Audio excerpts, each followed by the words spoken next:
أعوذ بالله من الشيطان الرجيم بسم الله الرحمن الرحيم. அல்லாஹ்வின் அருள் கொண்டு அல் குர்ஆனின் ஒளி உங்கள் இதயங்களை பவளமாக மாற்றட்டும் இன்ஷா அல்லாஹ். நூருல் குர்ஆன் ஒஃபிஷியல் யூடியூப் சேனலூடாக உங்களுக்கு சலாத்தை தெரிவித்துக் கொள்கின்றேன். அஸ்ஸலாமு அலைக்கும் வரஹ்மத்துல்லாஹி வபரகாத்துஹு. நிச்சயமாக என்னுடைய பதிவுகள் அனைத்தும் எனக்கே முதல் நினைவூட்டல். இன்றைக்கான பதிவில் மறுமை நாளின் அடையாளங்கள் பற்றி பார்ப்போம். அல்லாஹ்வின் தூதர் ஸல்லல்லாஹு அலைஹி வஸல்லம் அவர்கள் கூறினார்கள், சூரியன் மேற்கில் உதிக்கும் வரை மறுமை நாள் தோன்றாது. அவ்வாறு அது உதித்து மக்கள் அதனை கண்டால் அவர்கள் அனைவரும் ஈமான் கொள்வார்கள். ஆனால் அப்போது கொள்ளும் அந்த ஈமான் எந்த உயிருக்கும் பயன் தராது.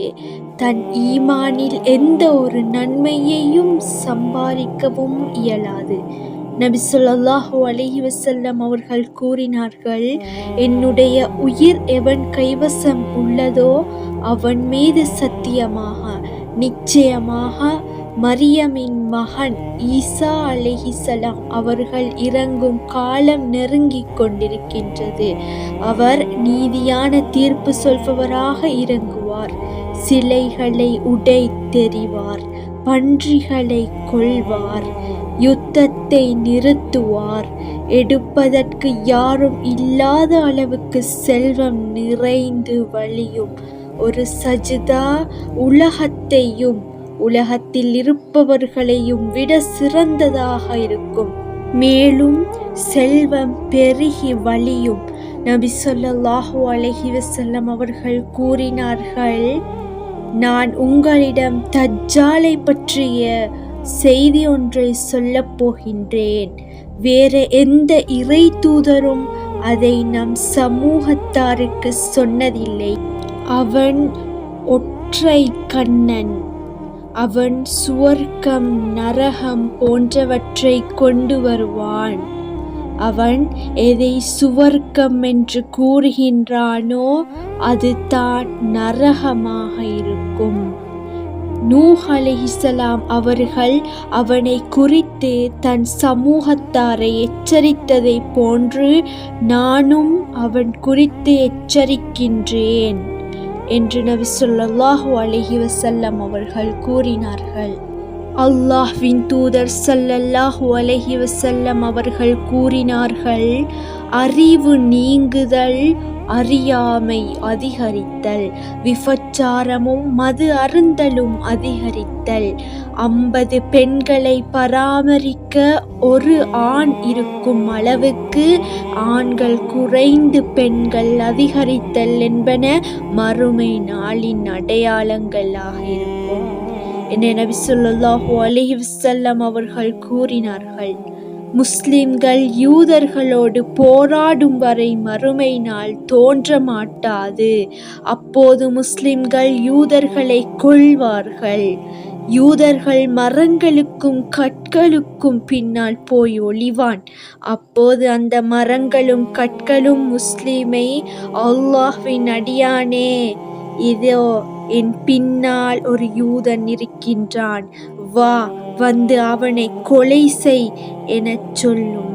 எனினும் கட்கட் என்றும் மரம் மட்டும் அதற்கு விதிவிலக்காக இருக்கும்.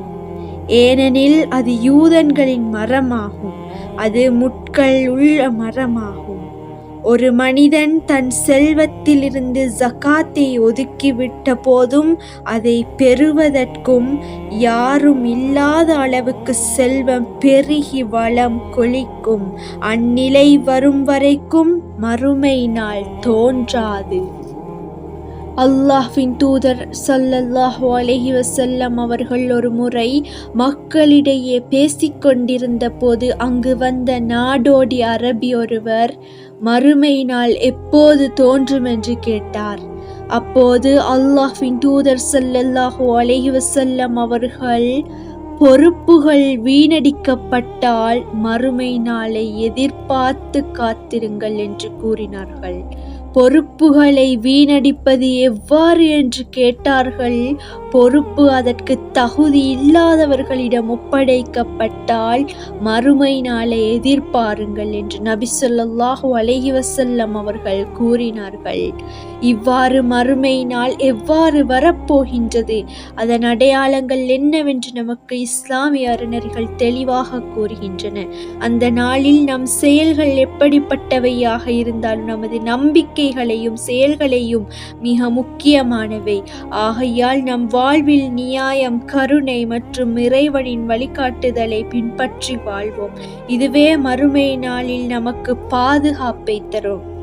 நாம் இந்த உலகில் ஒன்றுமில்லாமல் வந்து எல்லாவற்றுக்கும் போராடுகின்றோம். இறுதியில் எல்லாவற்றையும் விட்டுவிட்டு ஒன்றுமில்லாமல் போகின்றோம், நல்ல செயல்களை தவிர.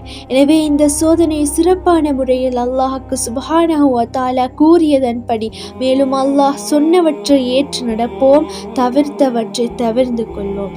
வல்ல இறைவன் நம் அனைவரினதும் பாவங்களை மன்னித்து தக்குவாவுடைய நல்லடியார்களின் கூட்டத்தில் நம் அனைவரையும் சேர்த்து கொள்வானாக.